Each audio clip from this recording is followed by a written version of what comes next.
Histórias do Caminho, Colônia Triângulo, Rosa e Cruz, Maria Mãe Santíssima. Mãe Santíssima, pelo venerando espírito de Joana de Ângeles. Ao nascer em Nazaré, Israel, Maria estava destinada a renovar o mundo na sua condição de pulcritude e amor. Tornando-se mãe de Jesus, adornou o sentimento augusto com sacrifícios e abnegação incomuns. Submetida aos impositivos existentes que faziam da mulher uma servidora do homem, de tal maneira manteve-se digna que exaltou a feminilidade situando-a no seu devido lugar. Seu filho veio trazer luz à escuridão da humanidade, a fim de que se modificassem os hábitos e costumes para melhor. A sua vida no trabalho com o seu pai recebia-lhe o carinho e o devotamento ímpares, embora não tivesse qualquer ideia do messianato que a ele competia realizar. Quando começou a sabê-lo, o seu desvelo seguiu-lhe as pegadas luminosas até aquela tarde trágica diante da cruz de impiedade e da alucinação da massa humana que exigia sua vida no madeiro infamante.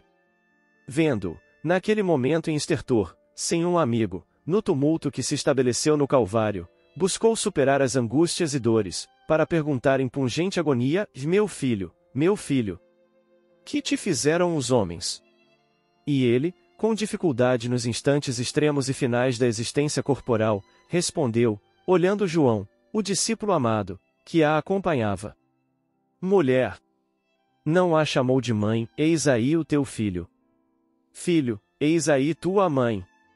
A natureza estava dominada pelo terror que tomava conta daquelas testemunhas perversas do mártir.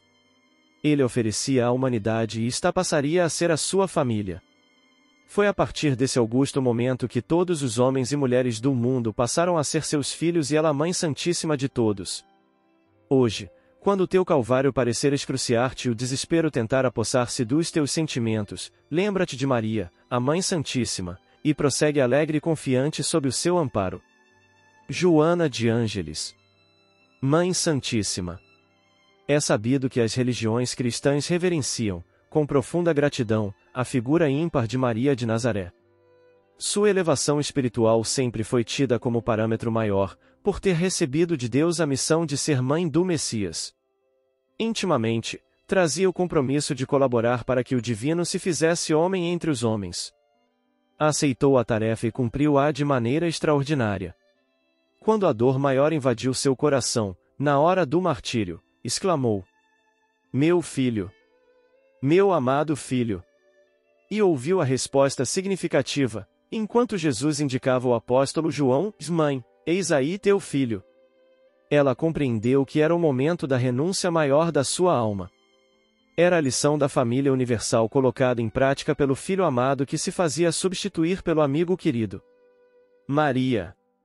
Alma santificada pela dor, pelo silêncio, pela renúncia, mas essencialmente pelo amor. A doutrina espírita, através da mediunidade responsável, tem permitido que nos cheguem relatos biográficos de Maria de Nazaré. Os autores espirituais buscam os dados originais nos arquivos fiéis do mundo espiritual. Foi assim que o espírito Humberto de Campos nos trouxe, através de Chico Xavier, informações mais detalhadas, além das contidas nos evangelhos. Atendendo à promessa que fizera ao Mestre, aos pés da cruz, tão logo pôde, o apóstolo João foi buscar Maria e a levou a Éfeso, onde residia. Ali, durante o dia, ele saía para cuidar de seus afazeres e da divulgação da Boa Nova, enquanto Maria passou a atender os caminhantes necessitados. Com o passar do tempo, aquela casa se tornou um ponto de referência para quem quisesse ouvir falar a respeito de Jesus. O apóstolo Lucas, por orientação de Paulo de Tarso, foi até Éfeso. Seu objetivo era entrevistar a mãe de Jesus, a fim de poder escrever a biografia do Mestre, segundo as suas lembranças. Idosos, doentes, mães infortunadas a buscavam para serem por ela abençoados. Sentia-se um pouco mãe daquelas criaturas sofridas, e lhes falava de Jesus e de seus ensinamentos como uma mãe fala aos seus amores. Acalmava os corações sofridos com palavras amigas, onde se destacava um quase refrão: e isso também passa.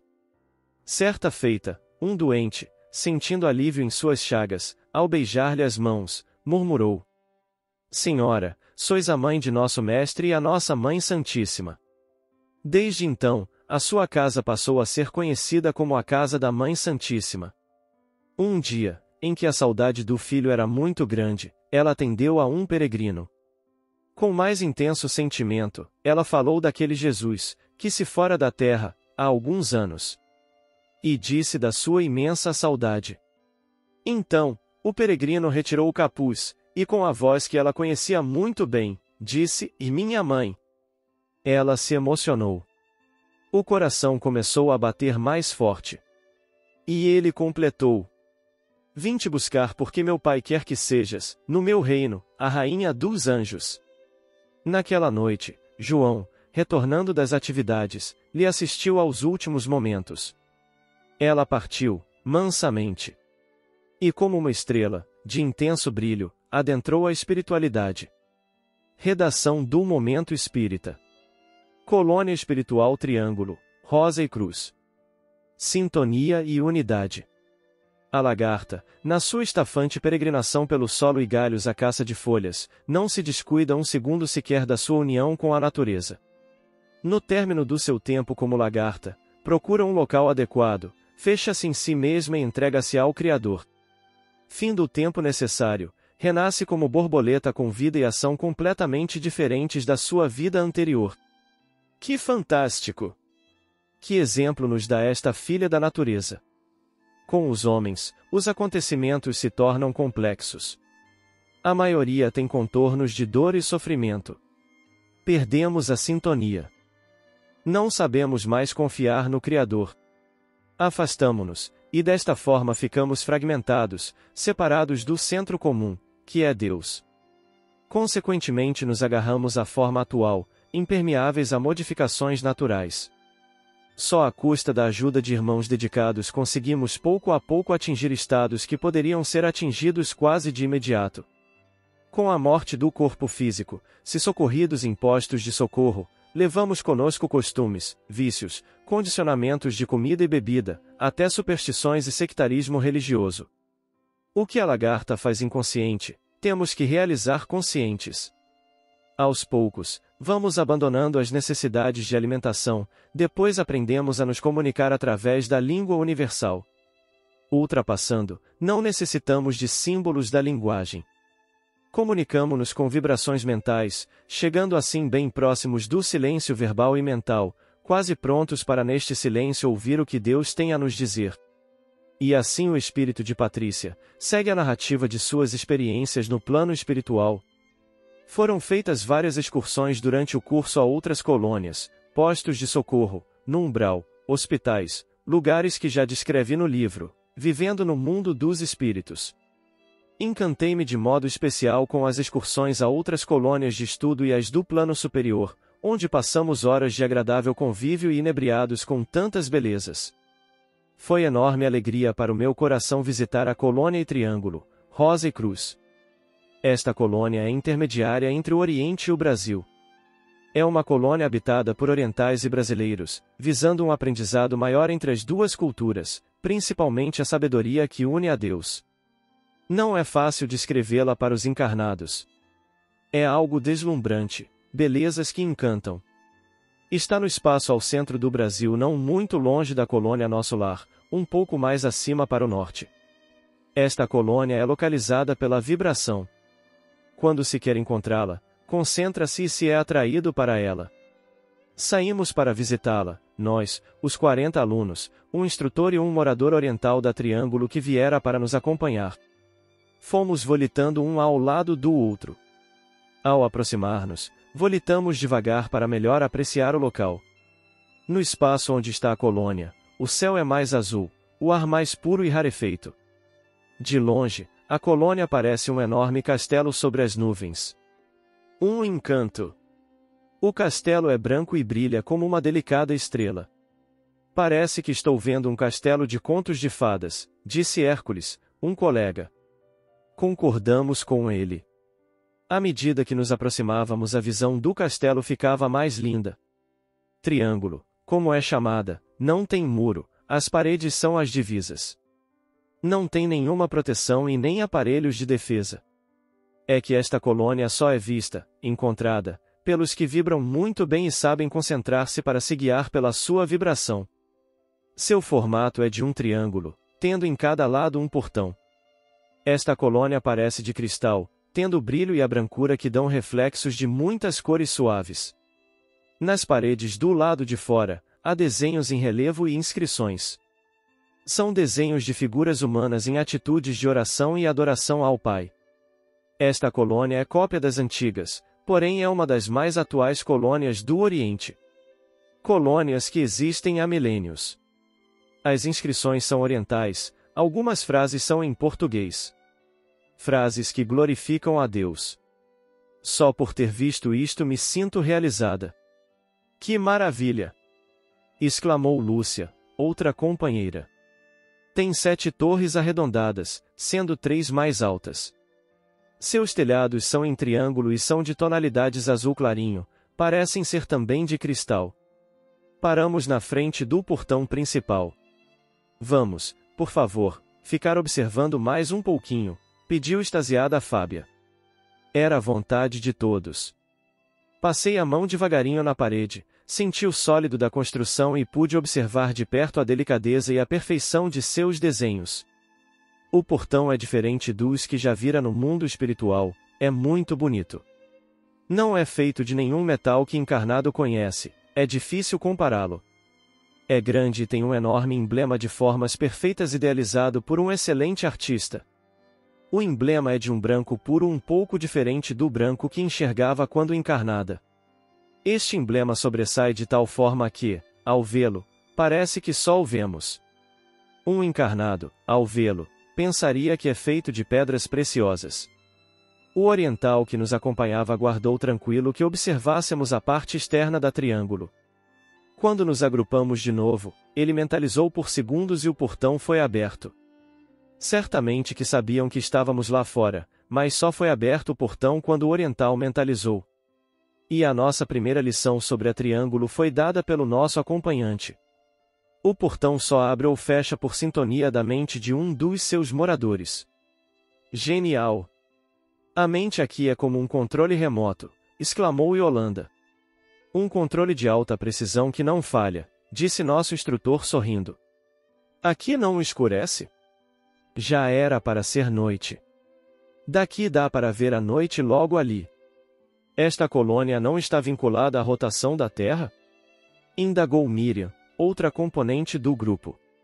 Sim, respondeu esclarecendo nosso instrutor. Triângulo está na esfera que segue a rotação da Terra. De fato, daqui de fora podemos ver o Sol e a noite com suas estrelas. Mas a claridade na colônia é sempre amena, parece estar sempre numa manhã de sol de clima perfeito. Não há iluminação artificial. Seus construtores também fizeram a iluminação, que é sustentada continuamente pelos seus habitantes. Fomos convidados a entrar. Atravessamos um hall ou um espaço grande coberto, todo em tons de azul. O piso com azulejos, ou mosaicos, algo parecido, que formavam lindos desenhos. Nas paredes, inscrições e desenhos em relevo de flores e animais. Paramos para olhar. Peço desculpas aos leitores por não conseguir descrever tantas belezas que o cérebro físico desconhece e não tenho para certos objetos nem como comparar. Que verdadeiras obras de artes! Exclamou Inês encantada. Damos muito valor ao belo, à harmonia perfeita da arte que vem inspirada do Criador, para que todos ao contemplar possam reverenciar o Pai a quem tudo devemos, falou respeitoso oriental. Dali, passamos a um pátio ao ar livre, com lindos canteiros redondos, com flores que eu desconhecia. O piso entre os canteiros parece ser de estrelas pequeninas, cintilantes, a brilhar ora uma, ora outra. Nunca viram um jardim tão lindo e nem flores de tamanho encanto. Aproximei-me de uma flor que nos dá leve lembrança da nossa rosa. Uma flor brilhante, azul claro, que exala um suave perfume. Que delicioso perfume! Exclamei admirada. Esta flor, Patrícia, disse nosso instrutor, exala o perfume predileto de quem a cheira. Está aqui linda deste jeito, como todas as outras, desde a inauguração desta colônia há muitos anos. Que maravilha! Exclamei e tentei passar a mão na flor, que se afastou, seu galho se ergueu para o outro lado. Oh! Disse baixinho a ela. Não quero lhe fazer nenhum mal, queira me desculpar, e atrever-me a passar meus dedos nas suas delicadas pétalas. A flor voltou ao seu lugar, afastara-se pelo seu instinto mais acurado. Não me atrevi a aproximar-me mais dela. Flores são para admirar, não para pegar. Por mim, não sairia mais daquele jardim, encantada com suas plantas. Admirava cada flor com seus formatos diferentes e cores harmoniosas. Mas o instrutor nos convidou a entrar. Vamos visitar as salas de audiência. Os salões são de rara beleza, simples, com lindos quadros, nas paredes, de Jesus ensinando. Embaixo dos quadros, trechos dos evangelhos, principalmente de Mateus, do Sermão da Montanha. Vasos de flores brancas estão sempre presentes, encantando o ambiente. Os salões são amarelo claro. Em um deles, fomos convidados a sentar nas confortáveis poltronas e um dos orientadores da casa veio nos abrilhantar com suas explicações. Sejam bem-vindos a Triângulo, Rosa e Cruz, prezados convidados. Deu uma pausa e nos olhou sorrindo. Era oriental, fisionomia tranquila, transmitia uma paz que o tornava lindo. Vestia uma túnica branca com emblema no peito, o mesmo que vimos no portão. Muitos ali se vestem assim. Outros vestem roupas ocidentais, mas predomina a roupa de cor branca. Primeiramente, quero lhes informar que esta colônia não está vinculada a religião nenhuma na Terra. Tem este nome porque triângulo é o seu formato. A rosa, nome de uma flor que tiramos da natureza numa linda manifestação de Deus. A cruz porque nós, os orientais, queremos nos aprofundar nos ensinamentos cristãos. Aqui estamos com o objetivo de trazer nossos melhores e reais conhecimentos à raça brasileira e com ela aprender cada vez mais. Aqui estamos para servir, trabalhar entre os encarnados e os desencarnados. E também preparar os ocidentais brasileiros para reencarnar no Oriente, levando a países orientais ensinos cristãos. Agora, se quiserem fazer perguntas, estejam à vontade. Senhor, por favor, como devo dirigir-me à sua pessoa? Indagou Maristela. Devo me dirigir ao senhor por mestre? Pai. E respondeu o anfitrião. Mestre é aquele que ensina, pai é o que orienta. Aqui empregamos muito estas duas formas de tratamento. Minha cara convidada, sinta-se à vontade para dirigir-se a mim como quiser. Meu nome é Xuan. Mestre, disse Maristela sorridente, está aqui há muito tempo? Pretende reencarnar? Onde? No Brasil ou no Oriente? Estou há bastante tempo aqui e devo ainda permanecer por muitos anos. Não tenho data para reencarnar e devo retornar ao corpo físico no Brasil. Os moradores permanecem muito tempo aqui? Quis saber Laura. Só ficam mais tempo os orientadores. A maioria faz rodízio, ficam aqui em colônias no Oriente. Muitos, após um curso, reencarnam. Os construtores desta colônia foram somente orientais? Estão ainda aqui? Indagou Inês. Sim, foram os orientais que a planejaram e construíram. A maioria veio somente para este evento e voltou ao Oriente. Alguns ficaram e 3 ainda estão conosco. Tem dado resultado este intercâmbio? Indagou Murilo. Sim, tem dado. Embora nosso trabalho seja considerado como uma grande plantação que no futuro dará doces e sábios frutos. Como ninguém indagou mais, Xuan concluiu. Aqui temos tentado nos despir de todos os preconceitos. Devemos ser todos iguais e esforçar-nos para nossa melhoria. Tanto que a orientadora geral desta casa nos tem dado inúmeros exemplos de bondade e dedicação. Esta colônia foi construída o intercâmbio das duas raças e para tirar o melhor que há para o bem de todos nós. Os orientais que desejam reencarnar no Brasil, aqui fazem cursos de língua e costumes para melhor orientação. Também orientamos os brasileiros que querem reencarnar no Oriente. Nosso principal objetivo é nos realizar interiormente, levar com nossos exemplos outros a fazê-lo. Somos todos irmãos, devemos aprender a nos amar como tais. Que agradável palestra! Exclamou Lúcia. É tão simples e cativante, poderia ficar a ouvi-lo por muitas horas. Concordamos com ela, mas nossa excursão tinha que seguir o horário já organizado. Fomos ver outro salão, o de música. Uma suave e delicada melodia se ouvia. Muitos dos moradores estavam desfrutando de suas horas de lazer a escutar tão encantadoras melodias. É uma sala diferente, agradável, com lindos quadros na parede exaltando a música. Só se escutam canções do mundo espiritual. Ao passarmos pelo pátio, vimos um grupo de encarnados entrando no salão. Admiramo-los, surpresos.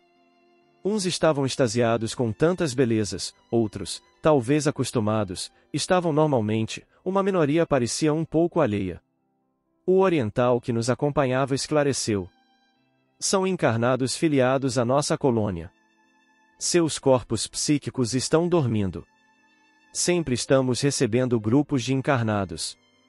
Aqui são trazidos para receberem orientações e incentivos. Todos os filiados da Triângulo conseguem êxito nas encarnações? Indagou Murilo. Gostaríamos que todos fossem bem-sucedidos.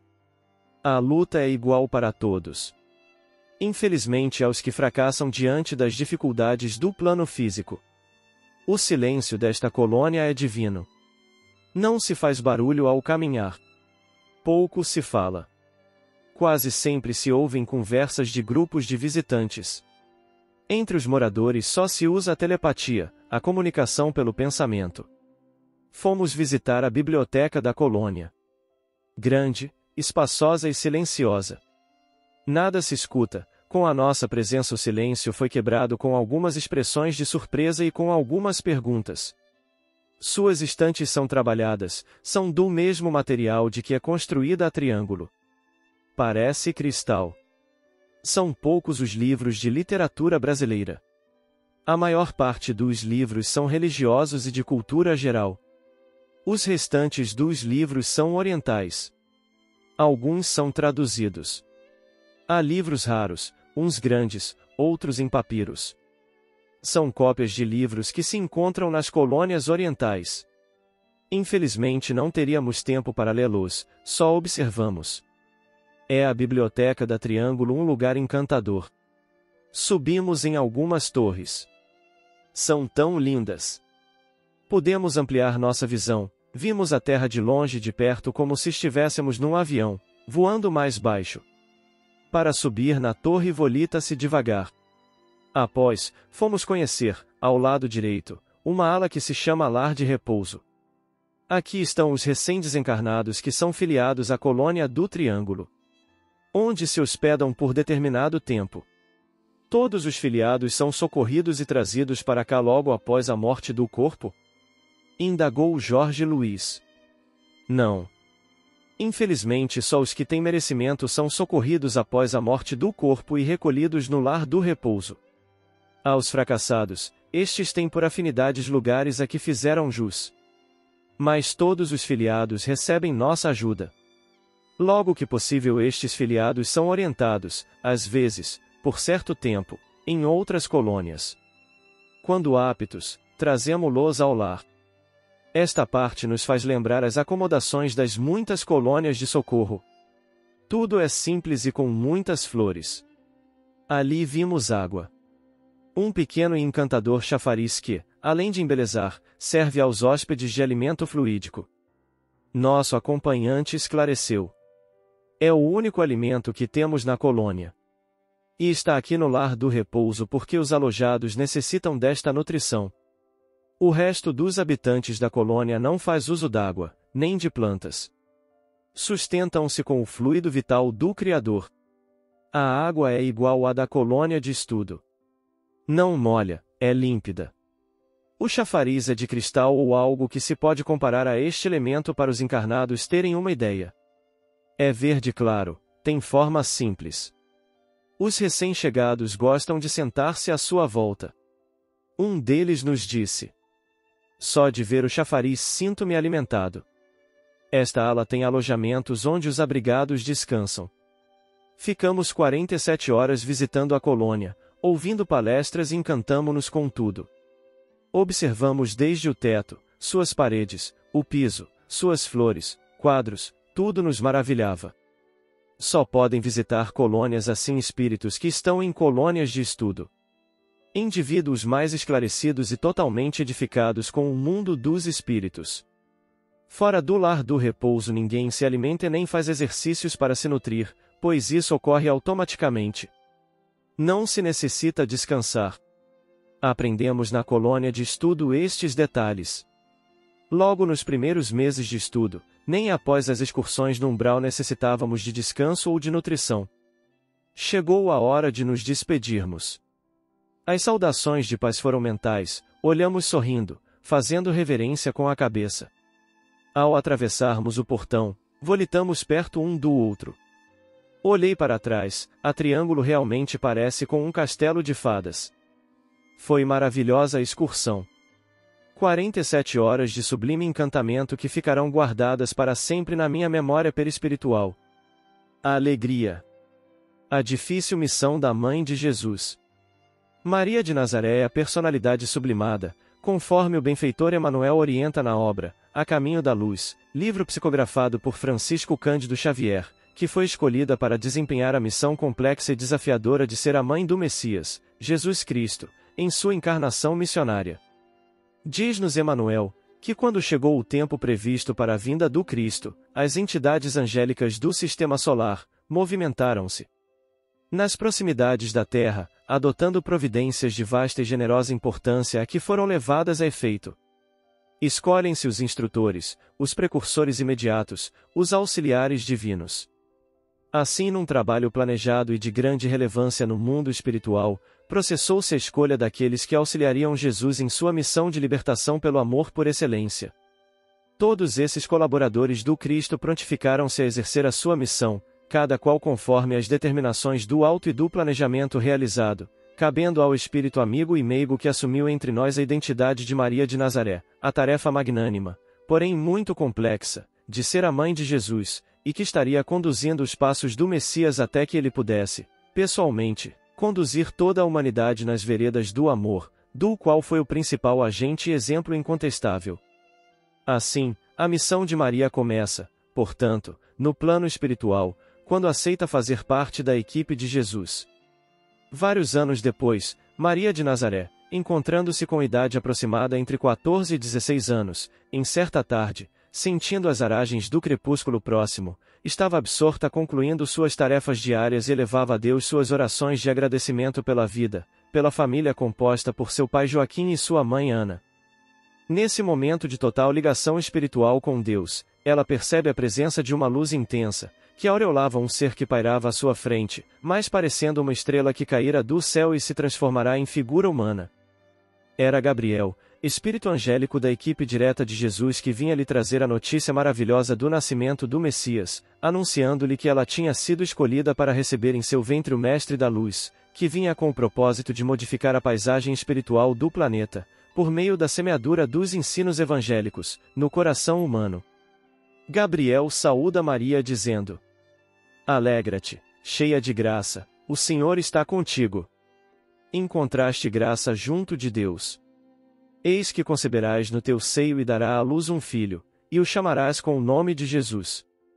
Ele será grande, será chamado Filho do Altíssimo, e o Senhor Deus lhe dará o trono de Davi, seu pai, ele reinará na casa de Jacó para sempre, e o seu reinado não terá fim.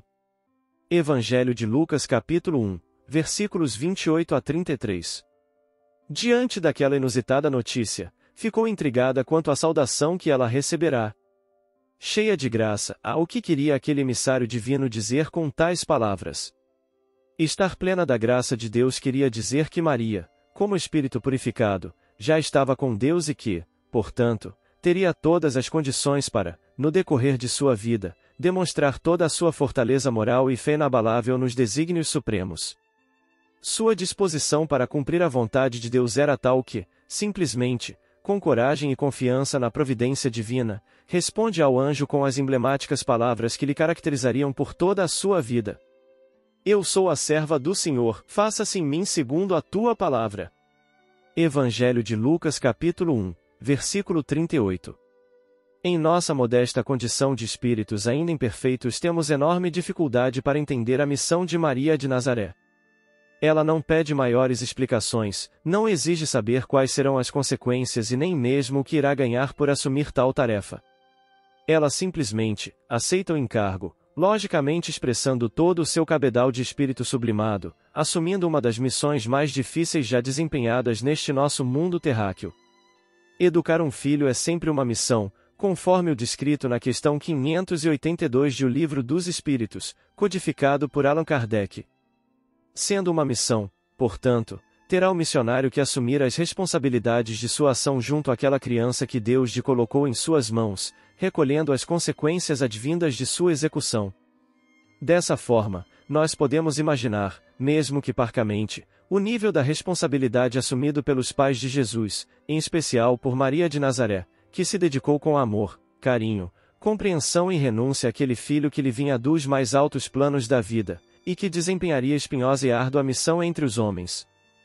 Para entendermos um pouco melhor a missão de Maria, vamos, por um momento, sem querer nos comparar, pensar em nossas famílias. Na condição de pais, pretendemos constantemente buscar o melhor para nossos filhos, preocupando-nos com seu bem-estar. Sofremos diante de suas dores e nos alegramos com suas alegrias. Isso é natural, para a maioria dos pais e mães encarnados, que desejam estar ao lado de sua prole, para que possam sentir-se amparados em sua caminhada. Agora, imaginemos dentro de nossa condição limitada, como se sentiu Maria ao perceber que seu filho muito amado, sendo rejeitado e mortificado pela ignorância humana, nada podia fazer para impedir o sofrimento daquele que lhe encantara os dias com a luz de suas palavras e de seus sorrisos. De qualquer forma, precisamos entender que quando Maria afirmou, "E eu sou a serva do Senhor", ela realmente queria dizer isso, ou seja, que compreendia que sua vida seria marcada pela renúncia e pela prática do amor incondicional. Maria de Nazaré, respaldada por sua posição espiritual superior, aceitava aqueles fatos dolorosos e tristes, que lhe causavam pesar profundo, como parte da missão que assumirá diante de Deus. E, alicerçada pela própria fé inabalável, sofreu, mas sem revoltar-se, preocupando-se mais em buscar o Filho amado para ofertar-lhe sua presença amorosa, tentando amenizar as dores e sofrimentos atrozes pelos quais passava. Seu exemplo de fé deve inspirar a todos nós ao enfrentarmos as dificuldades da vida, os obstáculos que se apresentam em nosso caminho, com esperança, fé e coragem, pois sabemos que não estamos desamparados pela misericórdia infinita, que nos acolhe e nos trata como seus filhos queridos, que, entretanto, à guisa de proteção, não nos retira as oportunidades de aprendizagem, visando a nossa renovação interior conforme os padrões do amor e da luz, atitude essa consistente com o papel paterno. Deus é o primeiro e maior educador de almas.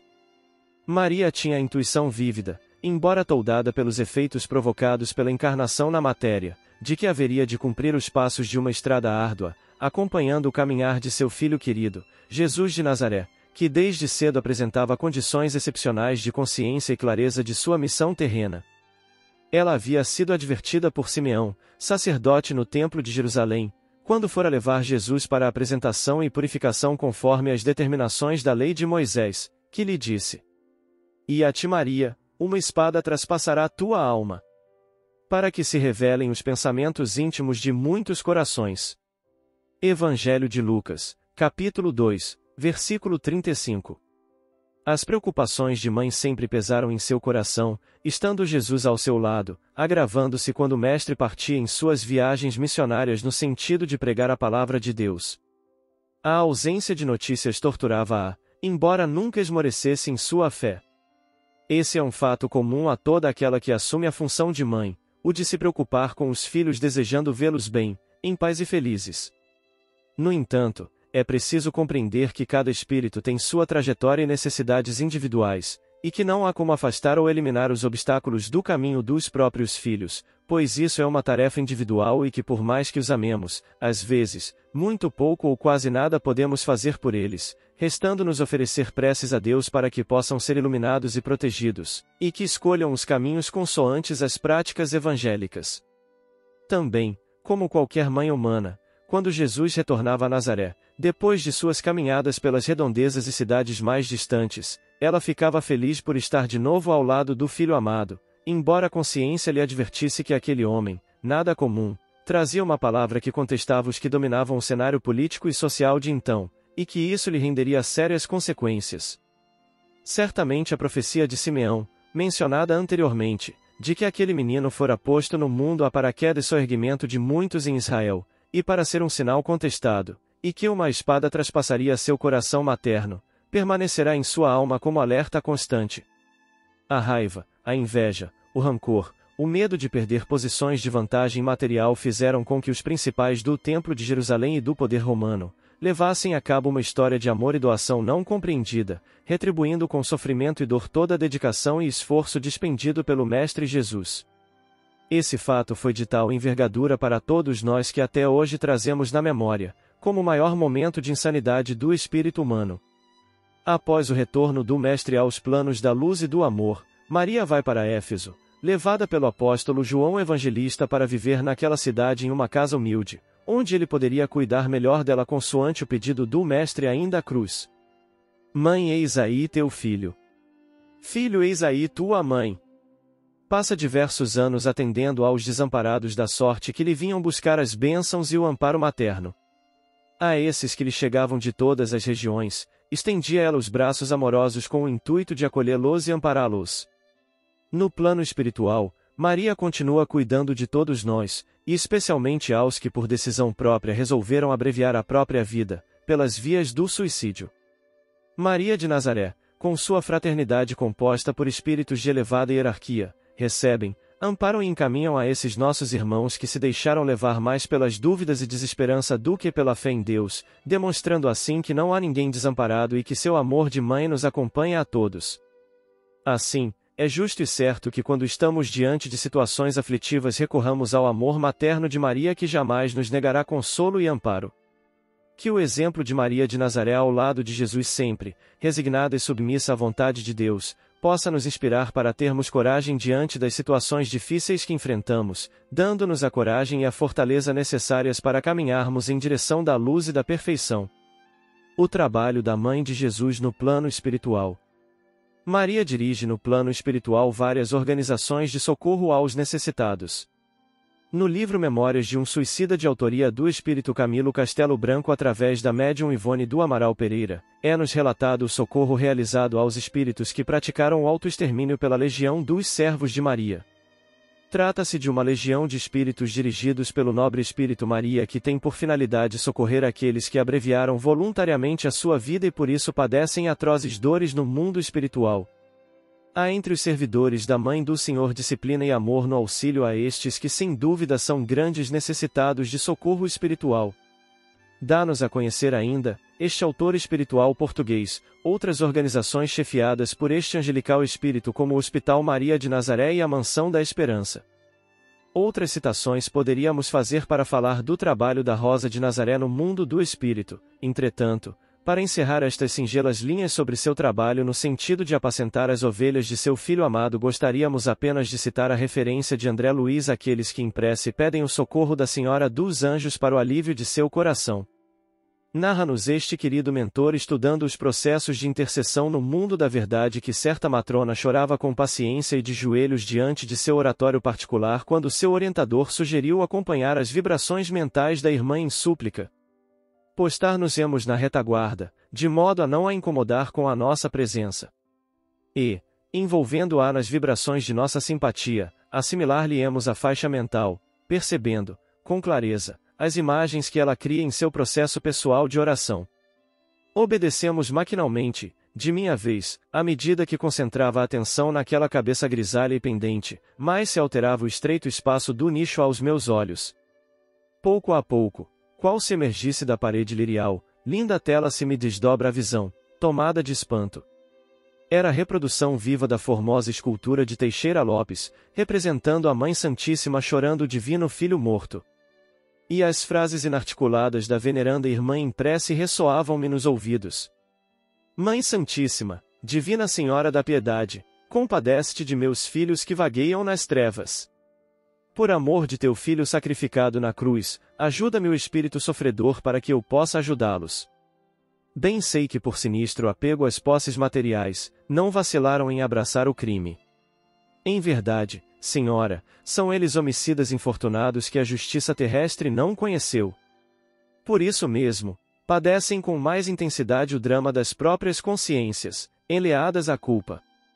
Nesse ponto da petição, Silas tocou-nos, de leve, os ombros, convidando-nos ao ensinamento devido e explicou: é uma pobre mãe desencarnada que roga pelos filhos transviados nas sombras. Invoca a proteção de Nossa Mãe Santíssima, sob a representação de Senhora da Piedade, segundo a fé que o seu coração pode, por enquanto, albergar, no âmbito das recordações trazidas do mundo. Isso quer dizer que é a imagem de nossa visão. Esta observação ficou, porém, no ar, porque Silas completou: presto.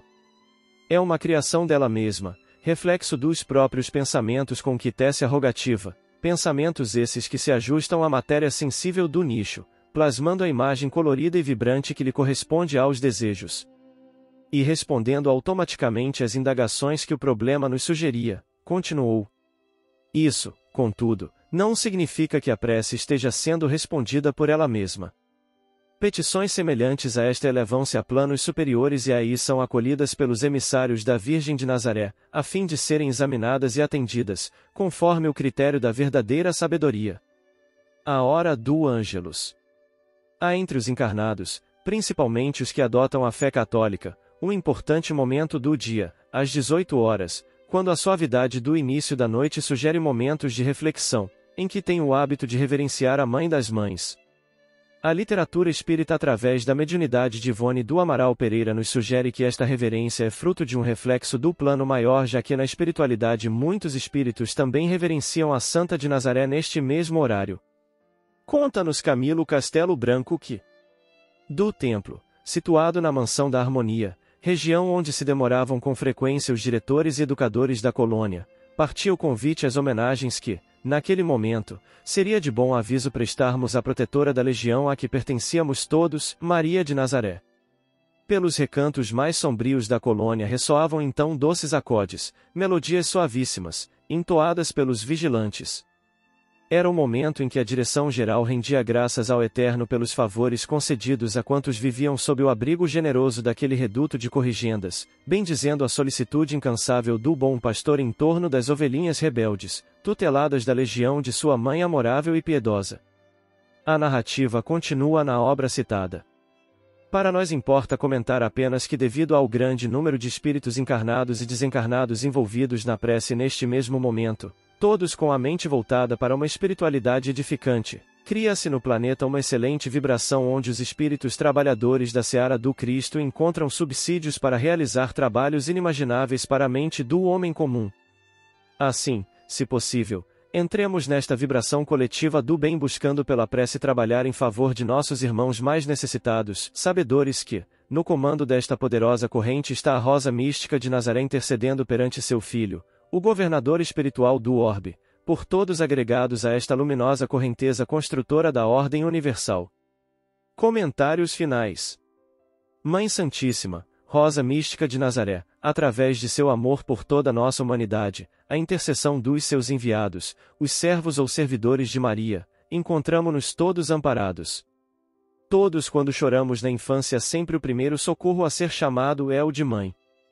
Querida Mãe Santíssima, ainda nos encontramos em infância espiritual começando a migrar para a adolescência, e, em breve chegaremos à idade adulta, quando realmente compreendermos os ensinamentos do Teu Filho amado, nosso Senhor Jesus Cristo, em torno das leis de amor, criadas por Deus nosso Pai.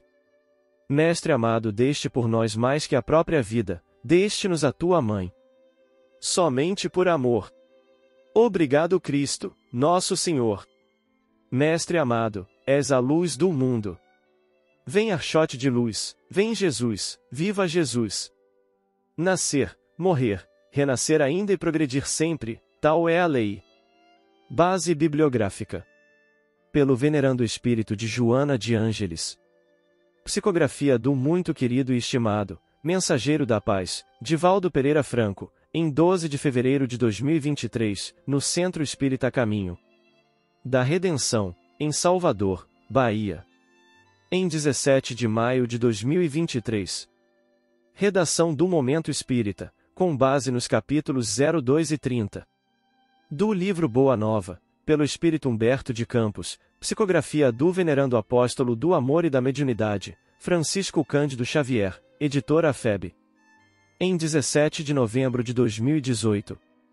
A Casa do Escritor, pelo Espírito Patrícia, médium Vera Lúcia M. de Carvalho, capítulo 02, Colônia Triângulo, Rosa e Cruz. www.feesp.com.br, A difícil missão da Mãe de Jesus. Memórias de um Suicida, pelo Espírito Camilo Castelo Branco, médium Ivone do Amaral Pereira, toda a obra, Rio de Janeiro, FEB, 1955.